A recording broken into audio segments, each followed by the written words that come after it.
Eddie and Venom return for an unheard of third film in the Sony Spider-villain-verse for a final tango. Do they leave the dance floor to cheers or jeers? Find out when Johnnie Torch reviews Venom: The Last Dance.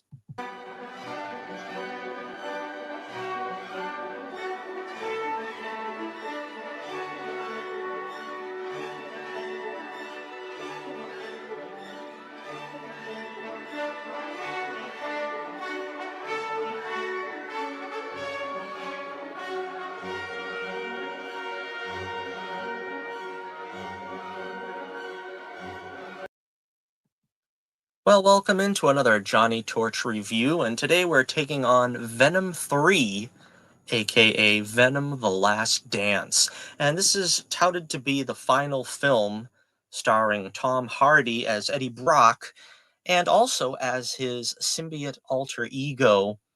I was kind of surprised at that. I remember thinking that they had like a Tony Todd, rest in peace, or someone doing the voice of Venom, but apparently that's Tom Hardy's voice being put through a vocoder or something. And uh, it's pretty interesting the way they've done Venom, because I think Tom Hardy is pretty much responsible for, he gets like a co-writing credit on all these films, I think, because he basically is like stream of consciousness coming up with Venom's dialogue, I think.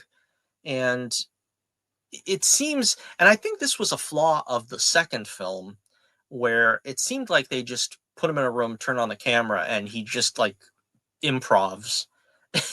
And I kind of felt like a lot of that was kind of maybe a little over the top in the second film. That kind of tends to happen when you do improv. Sometimes it works, sometimes it doesn't.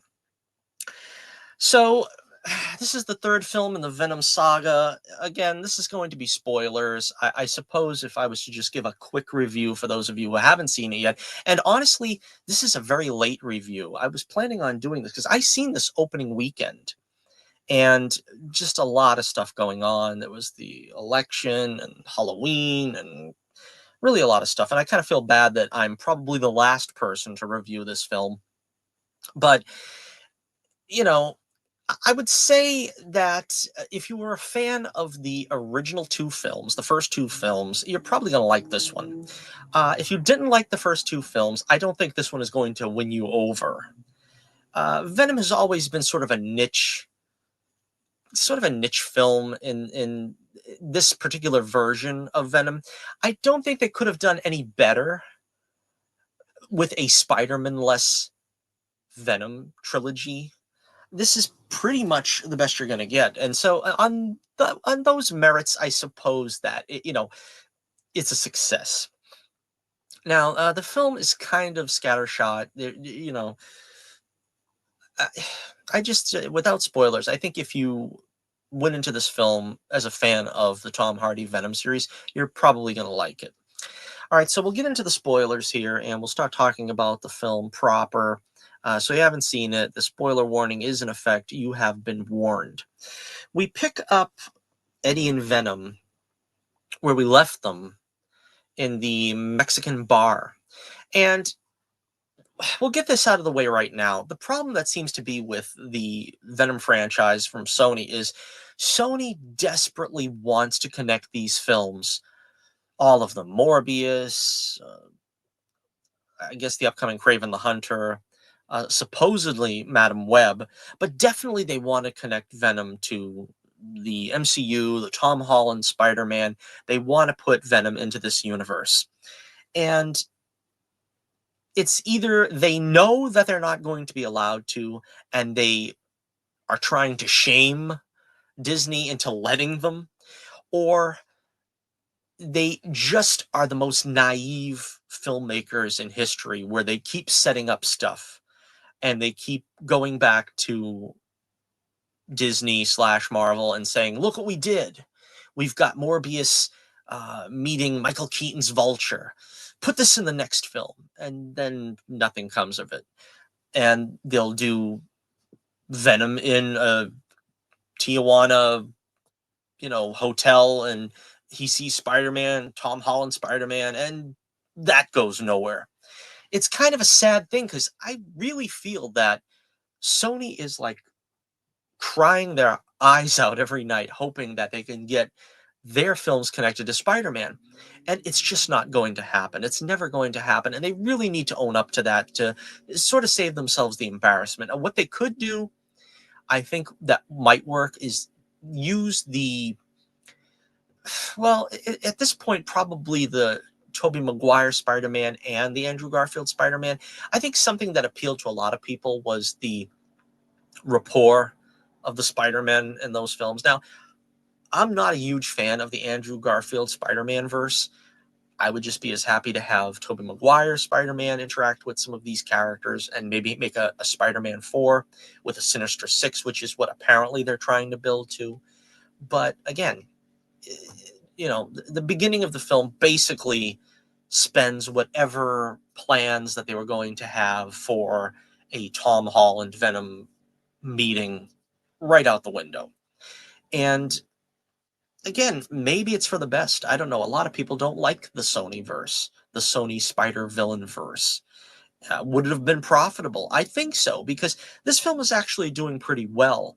And the first film did very well. The second film, I think, did about the same numbers.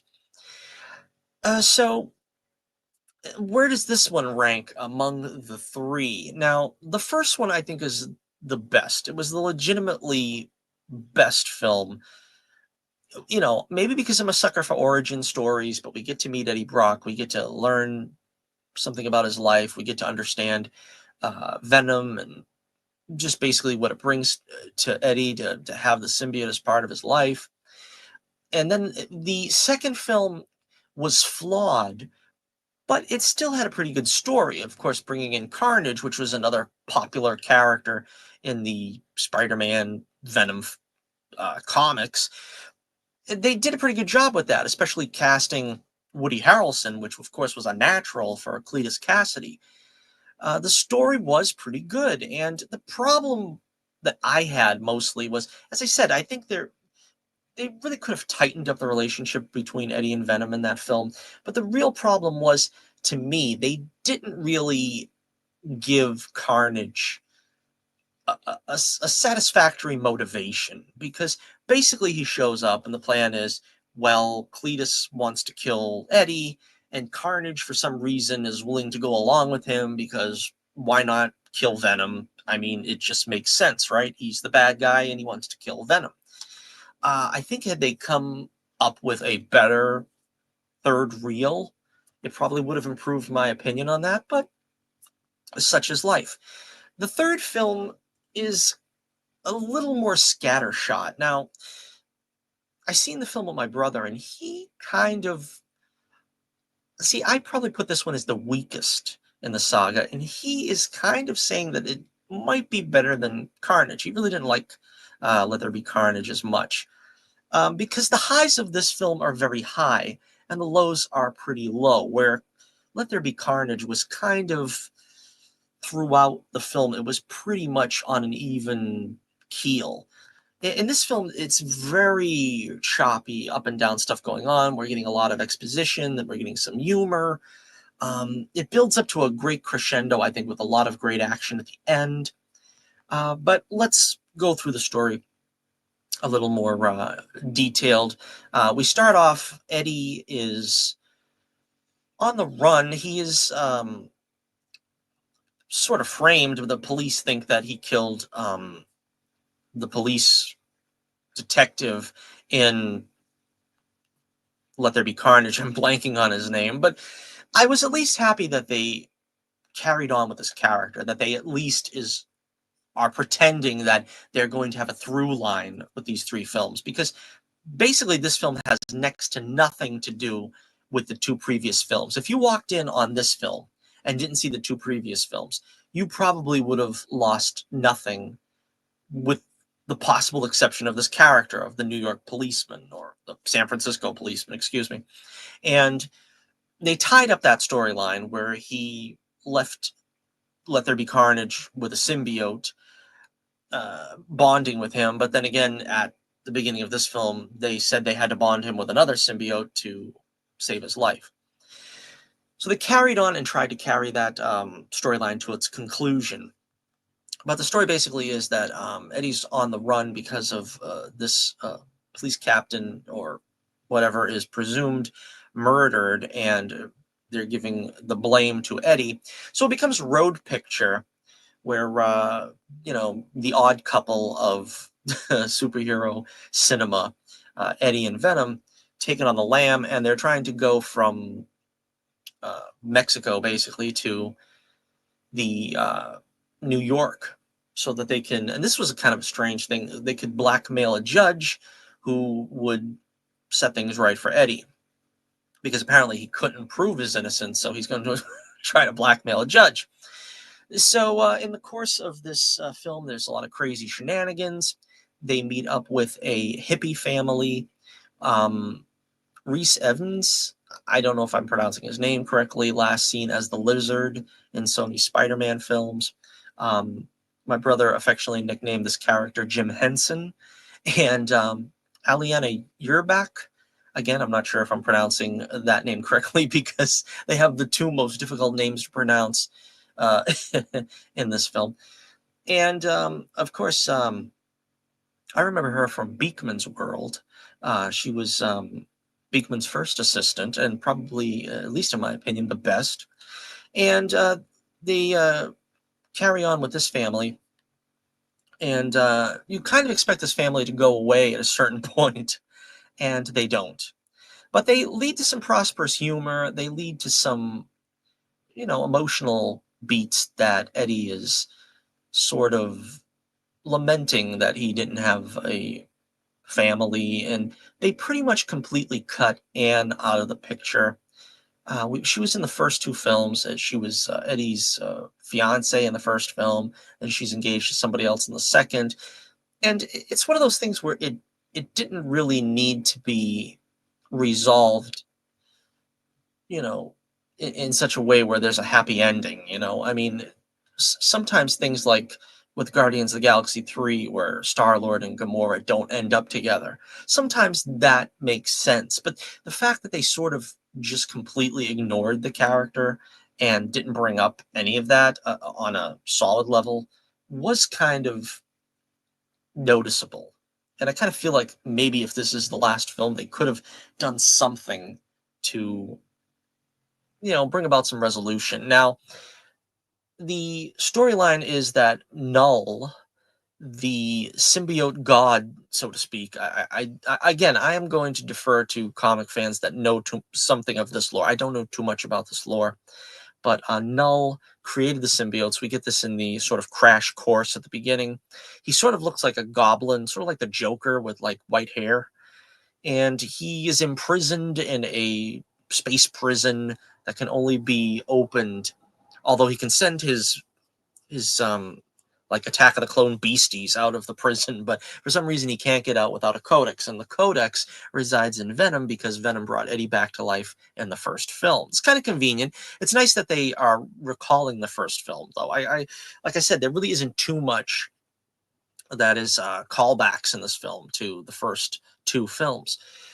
So this becomes a problem because every time Venom completely manifests with Eddie as his host, that the codex alerts these beasties, and at least one of them is on this planet, is searching out for Venom anytime he's completely manifested as Venom. So you would think that that kind of limits the Venom action. I didn't really feel that way. I kind of felt like there was enough Venom in this film. Maybe it's because he's always talking to Eddie and he's always, bringing his head out and talking to him face to face. But it felt like there was a decent amount of Venom screen time in this, and there was some interesting things done with Venom, sort of taking a horse as host, which was pretty interesting. They do some interesting things with him becoming a fish, becoming a frog. There's a pretty good action set piece in the middle of the film where the soldiers are coming to try to capture Eddie and Venom. Chiwetel Ejiofor plays Strickland, who is he's like the sort of the stock military guy that, always comes in, kind of got a headache and is always looking to try to make his day easier, and it never seems to happen. I think you've seen this character in a lot of films.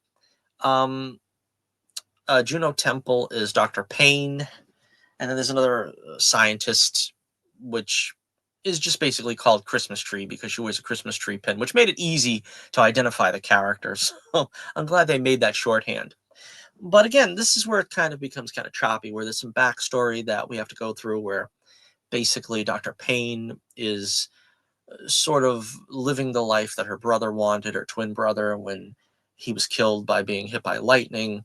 She apparently lost the use of her left arm, and became sort of the impetus for this character. And I have a feeling that what they wanted to do is try to make this character carry over if they're ever going to use the Venom storylines again. A lot of people are questioning why would they bring back some MCU actors like Chiwetel Ejiofor, and it's funny, I can say Chiwetel Ejiofor. I don't know why that's an easier name for me to say. A lot of people would be tripped up by that one too. Reese Evans, I kind of feel like I'm saying it wrong. I don't know. But these two actors were both in MCU films, and it really doesn't matter. I think a lot of people are getting hung up on that, but it's like, for one thing, Reese Evans is unrecognizable, and he could be playing another character. That's what actors do. I mean, it's not really that big of a deal. But I think they've already established that they're on another universe from the MCU, so there's not really going to be that problem of recognition. We already seen Chiwetel Ejiofor in Multiverse of Madness as a completely different Baron Mordo, so I didn't really have a problem with that. So in their adventures, Eddie ends up killing a soldier, and this kind of makes Strickland even more sort of hell-bent for leather when it comes to Eddie. And they're on the run. Of course, they get picked up, as I said, by the hippie family, and the whole idea is that they want to go to Area 51, which is being decommissioned and taken apart. And underneath Area 51 is the symbiote lab, the base where they're running these tests on the symbiotes. And of course, the police detective is there, and he has, I believe they said that the symbiote that he has is toxin. It may or may not be. I'm not sure, because again, I don't really know these characters too well. But they make good use of him in the way that when exposition is told, it's a lot more easier to take having it told by a guy that looks like a Venom symbiote, a green Venom symbiote. So, that was pretty much what his purpose for being brought back was. They don't really do anything with him. One thought that maybe they were going to turn him into some kind of villain for the film. And that's kind of what a lot of people are complaining about. I think that wanted to see more of Null. I didn't really have any illusions. Whenever they do that thing where it's like Null is trapped, and it's like, I kind of already could tell from the beginning they weren't going to use him as the main big bad.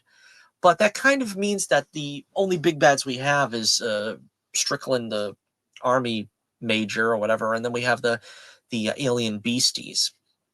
So the idea supposedly was that this was going to sort of set up another Spider-Man film, or maybe another Venom film, depending on if, like I said, they maybe go forward with the Juno Temple symbiote as, the next Venom. I don't know how that's going to play. I don't think it's going to be another Spider-Man film, because the MCU is already doing their own thing. As I said before, they're not going to play ball with Sony. And so Sony should just not even consider that. They probably should think about what they're going to do with the next Venom film. The next Venom film probably isn't going to have Tom Hardy. It might not even have Venom. They do some pretty funny stuff in Las Vegas. The hippie family drops them off there, and with like $20, they try to earn enough money to, or I should say, win enough money to travel to New York. That's where we get the only other real callback to the original films is Mrs. Chen is there, and they do an amusing dance scene. And it's kind of in keeping with the Venom movies where it's just like goofy stuff happens. You know what I mean? Some people are trying to like find a reason for this to happen. Why does he turn into Venom when they know that the Beasties are gonna? Because Venom does what he wants, really. I mean, Eddie sees Venom as a pain in the neck, and it's for things like this.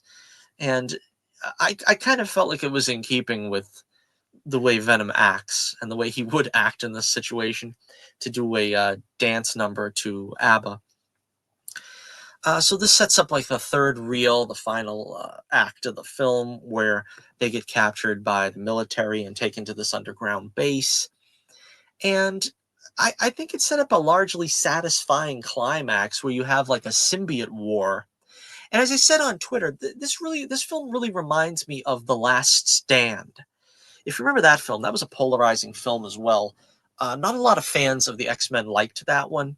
I liked it, even though it was kind of flawed. And it's the same thing here. This film is kind of flawed, but it sets up the war that they were kind of building to. Now, in Last Stand, it's basically we got a bunch of mutants, and they're gonna fight the X-Men, and the Dark Phoenix is involved, and it comes down to like a big brouhaha. And it kind of feels that way here, where it's just like Null sending his alien beasties into Area 51, and it's basically up to Venom and Eddie to marshal the rest of the symbiotes, and they take on hosts uh, of the other security and scientists and stuff. And this kind of breaks with the established lore that in the first film, it was very difficult to find a symbiote that would bond with a human without killing the human.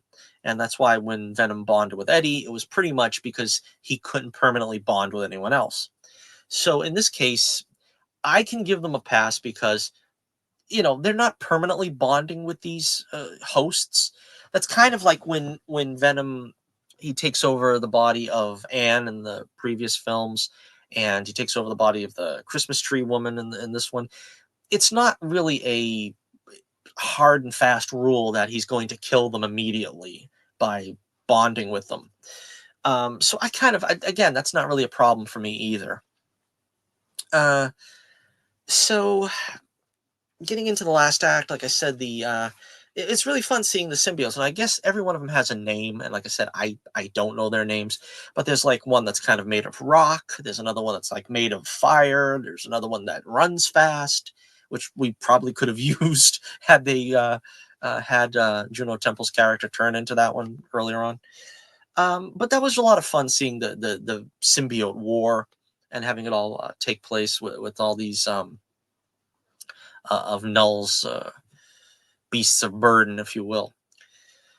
And so basically, it's called The Last Dance for a reason. They managed to make it very emotional without getting maudlin, without feeling sappy. But the through line of the picture is they're going to go to New York, and Venom wants to see the Statue of Liberty, and Eddie's gonna show him the town. And it's really sad because at the end of it they know that basically one of them has to die if the beasties are not going to find the codex. And Strickland, of course, tries to kill Eddie in order to make this happen. Venom saves his life. Strickland ends up sort of sacrificing himself by trying to corral the beasties and this and that. And Eddie is injured, and he has to sort of accept the fact that one or both of them are not going to make it out of the situation. And Eddie survives, which is really nice because at least it gives you the hope that maybe there will be a return someday. I imagine Tom Hardy has pretty much said that he's done with this series, and I think they all say that when they're done with a trilogy because they've been spending like 8 or 9 years playing this character and doing this role and stuff. I imagine probably within 10 years, they're going to ring him up and say, do you want to have a part in this film or that film? And by then, he'll probably want to do it. I mean, if you look at Hugh Jackman, he came back for Wolverine and Deadpool, whatever that movie's called. And, you know, they get Patrick Stewart back to do Multiverse of Madness. I mean, these guys saying they're done is really not worth the paper it's written on. But for now, it's probably done. But I really think they're going to come back because I think that there's enough people that are interested in this. And it feels like they left the story unresolved in a state because it's like Spider-Man needs to meet this Venom, and it has to be some Spider-Man that can meet this Venom because we never really got the Venom in his full capacity. We didn't get the spider, the white spider on his chest, the emblem of Spider-Man. Everybody was wondering when that was going to happen. They never let it happen because he really had nothing to do with Spider-Man, so why would he wear a spider on his chest? But that's kind of the point. He needs to meet a Spider-Man at some point, and they kind of pretend and play act in the last movie that maybe he knows Spider-Man, but that didn't go anywhere. So I have a feeling at some point when they ever do the Sinister Six film, supposedly Sony is still working toward that end. You know, we've got Morbius, we've got what's coming up next, Craven. I guess Rhino's going to be in that. We've got the Vulture, which I guess is on loan from the MCU. That's like 4. If we get Venom back, I don't know. Would that be 5? I don't think so. Not this version of Venom, anyway. And I think they haven't used the Scorpion. That could be the 6th one. I'm not sure, but I'm guessing that's where we're going to see Venom next. If they try to return to this Tom Hardy version. Now, there are some things that also could happen. We'll get to that in a second. Just to finish up the story. So Venom takes these beasties onto himself, and with Strickland's help, he uses the acid shower there that they're using to melt down equipment to basically kill himself and all the beasties inside him that he is sort of merging with to get them into the shower.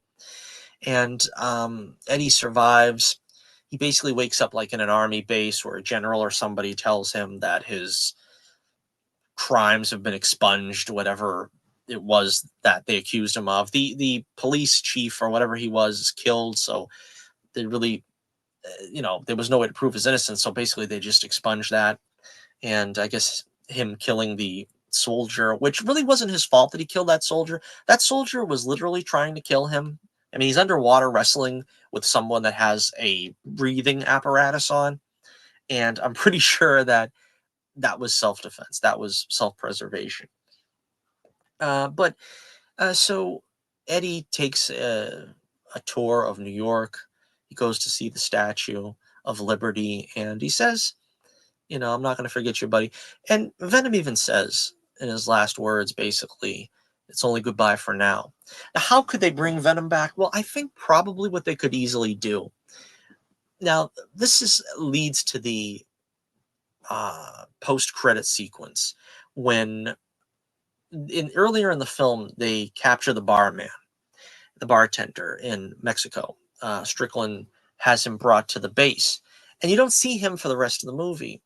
And in the aftermath and the post-credit scene, after the base has been completely demolished, he comes out looking and seeing the ruins and the wreckage and just walking around, and there's like a cockroach or something with a symbiote on it. And if you remember correctly, Venom threw a coin to the guy to pay for their tab or something, and it had a piece of his residue on him. Now, I can only imagine that's the key. That's the remember from Wrath of Khan, where that little tiny segment of Venom was still protected in that base during all that shenanigans, and that will somehow eventually manifest again into Venom. Now, who's it going to be? Will it be the bartender that ends up bonding with Venom? They had a very subtle hint on where they can go. They had in the final battle, they had one of the soldiers fighting one of those beasties, and the beasties like had him by the legs, and apparently bit off his legs. You really can't see it because, of course, it's a PG-13 movie and you're not going to really get that close of a look at it. But later on, when you see Venom, I believe it was Venom that saved him, it didn't look like he had any legs from the knees down. Now, I think in the comics, I know Flash Thompson became Venom, a version of Venom, and he was a soldier, and they had some storyline where he had been amputated his legs. This could be where they're going with this, because they purposefully say, "Oh, take this guy to safety" or whatever, and so you know that he didn't die. It's very likely that they could use that as a storyline where it's Flash Thompson in this universe, and Venom will eventually bond with him. I kind of feel like in this case, though, Venom usually he repairs the damage. I don't know if he could repair his legs, but that could be something that happens as well. Again, I'm not too deeply versed into the comics, so I'm not sure. But you get a sense of, finality. Eddie is, like I said, it's a sad moment, and it feels like, you know, to try to describe it, is it the ending that I wanted for the Venom saga? I guess it's appropriate. I mean, you really got to see these guys grow close together, and when you see the emotional montage at the end, it does kind of feel like, you've gone through the growing pains of these two becoming best buddies after they were basically couldn't stand each other for the longest time. And there's a lot of callbacks there. They show some of the first movie, some of the second movie, some of the third movie. A lot of people are sort of making fun of the fact that they're showing clips of the third movie in the montage at the end, but those events didn't happen to Eddie an hour and a half ago like they did to you. He's thinking back, weeks, potentially months later when he sees the Statue of Liberty. Uh, the humor was pretty good. I felt like the humor is what carried most of the middle of the film because, like I said, they saved a lot of the action for the end, and I think that was satisfying. I mean, that doesn't bother me too much if they can make up for it at the end. Like for instance, Superman 2, you don't get a lot of action scenes with Superman. It's really basically just the love story, and you have Superman pop in once in a while, doing something heroic until the big finish at the end when it's like all out war. That's what it felt like here too. I kind of felt like it was appropriate that basically it was trying to be a road picture comedy, and you have like Eddie and Venom on the hippie bus, and they're singing "Ground Control" to Major Tom, and it's like there's like funny moments that really like stand out that I don't know that maybe there was as many funny moments in the earlier films. So I mean, it's like it succeeds on its own merits in this case, and I don't know. I mean, for me, it worked. I think there was a lot of slow parts, but see, that's the problem with the first Venom as well. That there's a lot of stuff going on with the mad scientist there. I can't remember what his name is. Uh, the guy from Andor. What's the movie called there? Rogue One. So there's a lot of stuff with that going on, and it feels like it's the same thing here. There's a lot of groundwork laid with the army and the military and the science division. But at the end of the day, I mean, like I said, the highs are higher probably than a lot of the stuff in Let There Be Carnage. But then again, Let There Be Carnage did have Carnage. You know what I mean? It's like they had a villain in that film. The villain in the first film, Riot, was sort of a knockoff Venom. I mean, he almost literally looked like a bigger Venom. He really didn't look like anything particularly interesting. When we got Carnage, Carnage was interesting. Cassidy was interesting. We even had Shriek, I guess was her name. Not necessary, but interesting. And here we just got the like I said, the alien beasties. I kind of felt like, I was hoping, I didn't think Null would be involved, but I was kind of hoping for some kind of like sentient villain, that was really going to be the big bad, so to speak, at the end.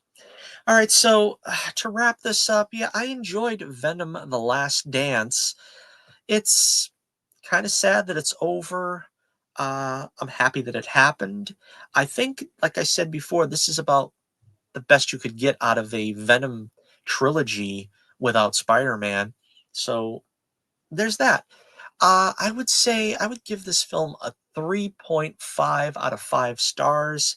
It's, again, there's some things that are probably not going to work for you. There are some things that are.